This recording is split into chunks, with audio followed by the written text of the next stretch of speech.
दोस्तों, कभी कभी जिंदगी तुम्हें घुटनों के बल गिरा देती है, लेकिन असली ताकत तब होती है जब तुम दर्द को इग्नोर करके फिर से खड़े होते हो। 1996 की एक दोपहर, आसमान बिल्कुल साफ था, बादल दूर दूर तक नहीं थे और सूरज अपनी पूरी रोशनी बिखेर रहा था। एड्रेनलिन की लहर उनके अंदर दौड़ रही थी। बियर ग्रिल्स ऊंचाई पर खड़े थे, हवा में छलांग लगाने के लिए तैयार। यह सिर्फ एक और स्काई डाइविंग नहीं थी, यह एक मिशन था, उनकी जिंदगी का हिस्सा। लेकिन शायद उस दिन किस्मत ने कुछ और ही लिख रखा था। जैसे ही उन्होंने छलांग लगाई, तेज हवा उनके चेहरे से टकराने लगी। नीचे घास का मैदान साफ दिखाई दे रहा था। उनके हाथ ने अनुभवी अंदाज में पैराशूट की रस्सी को पकड़ा और एक झटके में खींचा, लेकिन कुछ भी नहीं हुआ।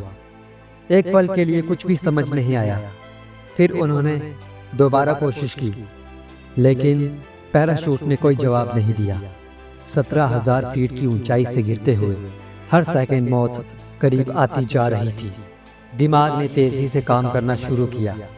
सेकेंडरी पैराशूट की तरफ हाथ बढ़ाया, लेकिन तब तक बहुत देर हो चुकी थी। शरीर का नियंत्रण खत्म हो चुका था और वह नीचे गिरते जा रहे थे, एक बेकाबू पत्थर की तरह। समय जैसे धीमा हो गया था और अगले ही पल एक जोरदार झटका, अंधेरा। जब आंखें खुली तो सब कुछ धुंधला था।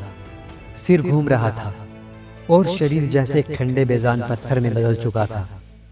फिर धीरे धीरे एहसास हुआ कि रीढ़ की हड्डी टूट चुकी थी, 3 अलग अलग जगहों से।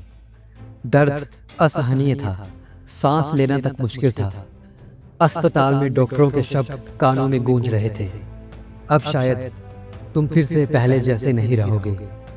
उन शब्दों में एक ठंडापन था, जैसे किसी ने उनकी पूरी जिंदगी पर विराम लगा दिया हो।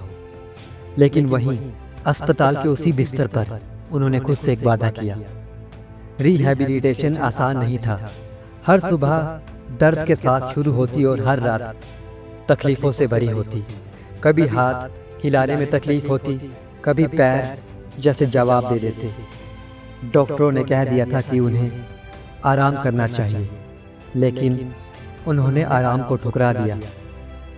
बिस्तर पर पड़े पड़े उन्होंने खुद को मानसिक रूप से मजबूत करना शुरू किया। उन्होंने अपने दर्द को एक दुश्मन की तरह नहीं, बल्कि एक साथी की तरह देखा। अगर यह दर्द मुझे तोड़ सकता है, तो यह मुझे मजबूत भी बना सकता है। धीरे धीरे छोटे छोटे कदम, पहले बैठना, फिर हाथों को हिलाना, फिर पैरों को महसूस करना। हफ्तों की मेहनत के बाद वह पहली बार अपने पैरों पर खड़े हुए। दर्द अभी भी था, लेकिन अब वह दर्द उन्हें रोकने के लिए नहीं, बल्कि उन्हें आगे बढ़ाने के लिए था। लेकिन सिर्फ खड़ा होना ही काफी नहीं था। उन्होंने खुद से पूछा, अब अगला कदम क्या? और जवाब मिला, एवरेस्ट। उस हादसे के सिर्फ 18 महीने बाद वही इंसान जिसने अस्पताल के बिस्तर से उठने के लिए संघर्ष किया था, अब दुनिया की सबसे ऊंची चोटी पर चढ़ने के लिए तैयार था। हर कदम उन्हें उस दिन की याद दिला रहा था जब वह जमीन पर गिरे थे।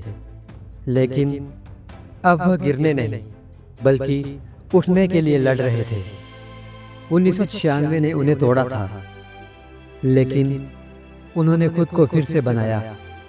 उन्होंने साबित कर दिया कि अगर तुम में जिंदा रहने की आग है, तो कोई भी हादसा तुम्हें बुझा नहीं सकता। धन्यवाद।